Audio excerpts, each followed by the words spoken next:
معاشی طور پر پاکستان پہ یہ تنقید کی جاتی ہے کہ پہلے روز سے ہم نے کارخانے نہیں لگائے، نہ ہماری کوئی مصنوعات تھیں، نہ ہم نے کچھ ایکسپورٹ کیا، نہ انڈیجنس کسی انڈسٹری کو پروموٹ کیا. تو آج اس کو غلط ثابت کرتے ہیں. اس کی وجہ ہے کہ ایک انڈسٹری پاکستان میں خاصی تھرائیو کر رہی ہے، جس کے اوپر شاید بہت سے لوگوں کا دھیان گیا بھی نہ ہو، اور اس انڈسٹری کا نام ہے بیگنگ انڈسٹری، یعنی کہ بھیک مانگنے کی انڈسٹری، بھیک مانگنے کی فیکٹریاں. آپ کو یاد ہوگا پچھلے سال غضنفر حسین نامی ایک بکھاری جڑاں والا سے گرفتار ہوا تھا، جس کے اکاؤنٹ سے 3 کروڑ روپے نکل آئے تھے. ٹھیک ہے. ساتھ ساتھ ملتان سے بھی ایک شوکت نامی آدمی گرفتار ہوا یا نوٹس پہ آیا، جس نے 1 کروڑ روپے کی انشورنس کروائی ہوئی تھی اپنی. اور جب اس سے پوچھا کہ تم کرتے کیا ہو، تو اس نے کہا بھیک مانگتا ہوں، کافی سالوں سے میرا یہ پروفیشن ہے. اس کے علاوہ سوشل میڈیا پہ ڈاکٹر شازیہ نامی ایک خاتون کے انٹرویوز بھی موجود ہیں، جس نے یہ کہا کہ میری ایک فیملی میں شادی ہوئی جن کا بڑا لگزیریس لائف سٹائل تھا. They used to live in massive mansions, اور بڑی بڑی گاڑیاں تھیں ان کے پاس. تو مجھے کبھی سمجھ نہیں آئی کہ وہ کرتے کیا ہیں. تو ایک دن مجھے آئیڈیا ہوا کہ وہ سب بیگنگ کا ایک نیٹ ورک چلا رہے ہیں، بھیک مانگنے کا. یہ وہ کہانیاں ہیں جس سے اندازہ ہوتا ہے کہ شاید یہ انڈسٹری اتنا ریونیو اور اتنا پیسہ کما رہی ہے جتنا مجھے اور آپ کو شاید اندازہ تھا ہی نہیں. تو اس کے لیے ایک رپورٹ جب میرے سامنے آئی تو پیروں کے نیچے سے زمین نکل گئی کہ یہ ہو کیسے سکتا ہے. دوبارہ کنفرم کیا تو ڈان نے بھی یہ رپورٹ چھاپی ہوئی تھی، جو پاکستان کا سب سے کریڈیبل انگلش پیپرز میں سے ایک ہے. رپورٹ کے مطابق پاکستان میں ٹوٹل 38 ملین لوگ بھیک مانگنے کے پیشے سے منسلک ہیں، یعنی کہ تقریباً 4 کروڑ لوگ اس پیشے سے منسلک ہو چکے ہیں 24-25 کروڑ کے ملک میں. صحیح ہے.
اس کو آپ چھوڑ دیں.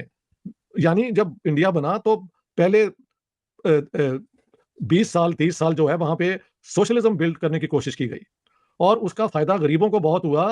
ہیوی انڈسٹری انڈیا کو ملی، لیکن وہاں پہ فریڈم، یہ انٹرپرینوریل فریڈم اس میں نہیں تھی، جس کو پھر ڈاکٹر منموہن سنگھ نے آ کے، جو بھی کانگریس کے تھے بائی دا وے، انہوں نے ریلیکس کیا اور بعد میں یہ بی جے پی والے بھی اس کا حصہ بن گئے. میری ایک اور آرگومنٹ ہے پولیٹیکل. ہندوستان نے اپنی آزادی 40-50 سال کی اسٹرگل، جیلیں، ڈنڈے کھانا، کالا پانی جانا، اس کے حوالے سے انہوں نے حاصل کی ہے. تو ان کو اپنی آزادی کے لیے جو اس کی ہے نا وہ ویلیو، وہ بہت زیادہ ہے. پاکستان کو تو جاتے جاتے انگریزوں نے نواز دیا اس لیے کہ سیکنڈ ورلڈ وار کے دوران ہم ان کے ساتھی ہو گئے कांग्रेस उनके साथी नहीं बने। खैर ये पुरानी बातें हैं, मैं कई दफ़ा कर चुका हूँ। पाकिस्तान गया बंद, इंडिया सोशलिज्म बिल्ड करता रहा, लेकिन उस दौरान में वर्ल्ड बैंक ने, अमेरिकन्स ने पाकिस्तान को फाइनेंस किया कि आप अपनी लाइट इंडस्ट्री से शुरू करें, हैवी इंडस्ट्री नहीं उन्होंने एनकरेज की, क्योंकि वो ये चाहते हैं कि हमारे से वो जहाज भी लो, ये भी लो, सारा कुछ लो, हम देंगे ज़रूर, लेकिन अपनी कंडीशंस पे। लेकिन इंडिया ने अपने आप को सेल्फ सफिशिएंट करने के लिए अपनी हैवी इंडस्ट्री पे टाइम लगाया, और उसका फ्रूट जो है वो फिर इंडियन जो है ना, जब इकोनॉमी खुली है तो वो कम्पीट करने के काबिल थे, बिकॉज़ इनके पास अपनी टेक्नोलॉजिकल बेस थी, साइंटिस्ट थे, इंजीनियर थे, आईटी के ये अपना ये सारी चीज़ें एक के साथ मिलती गई। हमने पाकिस्तान तो बना लिया, बाद में पता नहीं कि ये किस लिए बनाया था। कोई कहता है कि इस्लाम के लिए, कोई कहता है कि नहीं जी मुसलमानों की बैकवर्डनेस के लिए। वेरी गुड, अगर बैकवर्डनेस लेके था तो सबसे पहले लैंड रिफॉर्म होना चाहिए था पाकिस्तान में, जो आज तक अ, यानी अगर हुआ भी है तो उसको सैबोटाज कर दिया गया। हाँ जी, हाँ मैं बता रहा था 60s में पाकिस्तान की इंडस्ट्री लगी भी, लाइट इंडस्ट्री। हमने पंगा 65 की जंग करके इंडिया से, तो जो वो एक प्रोग्रेस हो रही थी उसको भी रोक दिया। तो जब आप if you keep on shooting in your own foot, तो इंडिया को हजार आप वो कट्स चाहे दे लें, लेकिन ब्लीड तो पाकिस्तान ने किया है ना। हाँ, नाक के जरिए हमारी वो निकल रही है सारी। ठीक, बड़ी हाँ। अहम इस्लामाबाद में तो ये एवरेज बनती है मुल्क के तमाम बड़े शहरों की 850 से 900 रुपए की कलेक्शन। एक भिखारी ऑन एवरेज पाकिस्तान में बड़े शहरों में अगर वो अपना धंधा चला रहा है तो वो 900 रुपए के करीब एक दिन के कमा लेता है। अब इस लिहाज से 38 मिलियन से इस रिपोर्ट ने जब रेवेन्यू निकालने की कोशिश की तो आपको यकीन नहीं आएगा कि रोज़ाना की बुनियाद पे एवरी सिंगल डे एक भिखारी जो बाहर निकलता है फील्ड में, अगर उन तमाम की कलेक्शंस को मिला लिया जाए तो 32 अरब रुपए भिखारी पाकिस्तान में रोज़ कमा रहे हैं। बेगर्स इन दिस कंट्री, दोबारा सुने, are earning ₹32 billion every single day. ठीक है, एनुअली ये बनता है 117 ट्रिलियन रुपीस, 117 खरब रुपए की इंडस्ट्री है। यानी कि ये अगर डॉलर टर्म्स में मैं आपको बताऊं, अगर आप इंटरनेशनली इस वीडियो को देख रहे हैं बाहर बैठ के पाकिस्तान से, so the begging industry in Pakistan is $42 billion per year according to the report published by Dawn News, Economic Times and many other international papers as well. Links दे दूंगा डिस्क्रिप्शन में। पाकिस्तान की आईटी इंडस्ट्री, जिसको गोल्ड माइन कहा जाता है, जो काफ़ी पैसा लेकर आई है मुल्क में, वो भी एक साल में $3 बिलियन कमाती है, $3 बिलियन। बैगिंग इंडस्ट्री कितना कमा रही है? $42 billion. This is almost 14 times more than IT industry is making per year. So what should I से, मैं क्या बताऊँ आप लोगों के बच्चों को भिखारी बनाएं सॉफ्टवेयर इंजीनियर की बजाय। इस लोकल स्टार्टअप्स को प्रमोट करना। अब आपको पता है Indians are very smart in startups, ठीक है, और ये चीज़ें जो हैं उनको पता है। अभी सऊदीज़ ने अभी $750 मिलियन इंडियन स्टार्टअप्स में डाला है ना, और भी वो डाल रहे हैं, पहले भी उन्होंने डाला है, ठीक है। अब मैं आपको एक दिन बता रहा था कि why Saudis are putting money in India while not in while हम जो है ना वो कह रहे हैं। मैं आपको इंतहाई शर्मनाक बात बताऊँ, एक I just heard from a journalist इन पाकिस्तान। उन्होंने ये कहा कि हबीबी सऊदी अरब और यूएई तो कह रहे हैं हम आपको पैसे देते हैं, वो पैसे आ क्यों नहीं रहे? कोई सवाल था ना।